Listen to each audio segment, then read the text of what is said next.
Hi friends, welcome to Zeenath's world. இன்றைக்கி நம்ம சென்னையில் ரொம்ப ஃபேமஸான சைதாப்பேட்டை வடகறி தான் நம்ம இன்றைக்கி பண்ண போகிறோம். அந்த ரெசிபி எப்படி பண்ணுறதுன்னு இப்போ நம்ம பார்க்கலாம். நான் ஒரு 200 கிராம் கடலைப்பருப்பை ஒரு 2 மணி நேரம் நல்லா ஊற வச்சுட்டு அதில் நம்ம 2 காஞ்ச மிளகாவும் 1/2 ஸ்பூன் மஞ்சத்தூளும் போட்டு மிக்சியில் நம்ம கொரகொரப்பாக அரைக்க போகிறோம். தண்ணியே இல்லாமல் அரைச்சிக்கோங்க. இந்த மாதிரி கொரகொரப்பாக அரைச்சிக்கோங்க. இப்போ நம்ம இந்த தோசைக்கல்லை நல்லா இதே மாதிரி தட்டி சுட்டு எடுத்துடலாம்.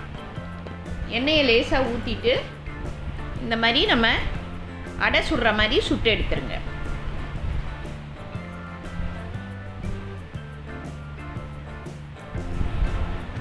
நல்லா வெந்துடணும் மாவு. அதே மாதிரி இன்னொன்றையும் நம்ம இதே மாதிரி சுட்டு எடுத்துடலாம். இப்போ இது ஒரு சைடு அப்படியே இருக்கட்டும். இங்கே நான் குக்கரில் ஒரு 2 ஸ்பூன் எண்ணெய் விட்டுக்கிறேன். எண்ணெய் நல்லா காஞ்ச ஒன்று 2 ஏலக்காய், 2 பட்டை, 2 கிராம்பு, சோம்பு ஒரு ஸ்பூன் போட்டுக்கலாம். பெரிய வெங்காயம் ஒன்று கட் பண்ணி அதையும் இதில் போட்டுக்கலாம். வெங்காயம் நல்லா ப்ரௌன் ஆகிற வரைக்கும் வதக்கிடலாம். உப்பு தேவையான அளவு போட்டுப்போம். இப்போ இது வதங்கிட்டு இருக்கையிலேயே 2 பச்சை மிளகாவும் போட்டுக்கோங்க. கருவேப்பிலை கொஞ்சம் போட்டுக்கோங்க.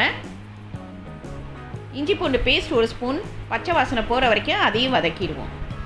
இப்போ இதெல்லாம் நல்லா வதங்கிட்டு இருக்கையிலேயே பெரிய தக்காளி 2 கட் பண்ணி அதையும் இதில் போட்டுடலாம். தக்காளியும் சேர்ந்து நல்லா வதங்கட்டும். இப்போ நம்ம ஒரு கைப்பிடி அளவு கொத்தமல்லியும் புதினாவையும் கொஞ்சம் கொஞ்சம் போட்டுடலாம்.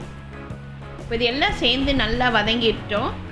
இப்போ நம்ம மசாலா மிளகாய்த்தூள் ஒரு ஸ்பூன், கொத்தமல்லி தூள் ஒரு ஸ்பூன், சீரகத்தூள் 1/2 ஸ்பூன், மஞ்சத்தூள் 1/2 ஸ்பூன், சோம்புத்தூள் 1/2 ஸ்பூன், ஒரு 1/2 கிளாஸ் தண்ணி விட்டு இந்த மசாலா வாசனை போகிற வரைக்கும் இதை நம்ம நல்லா வதக்கிடுவோம்.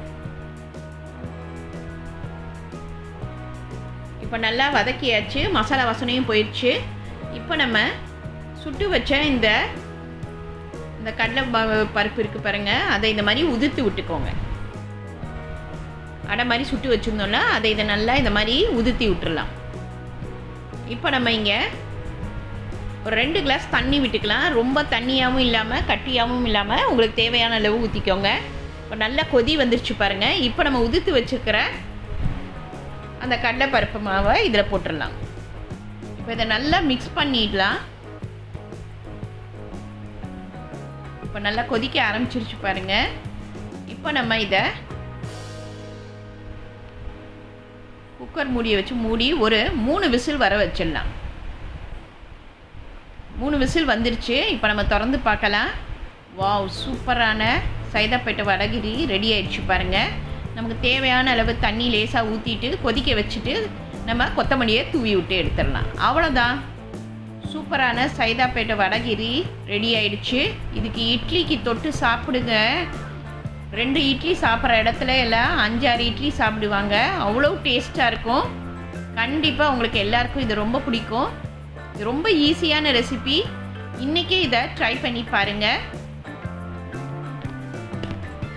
லைக் பண்ணுங்கள், ஷேர் பண்ணுங்கள், ப்ளீஸ் சப்ஸ்கிரைப் பண்ணுங்கள். உங்கள் கமெண்ட் எனக்கு அனுப்புங்க. தேங்க்யூ.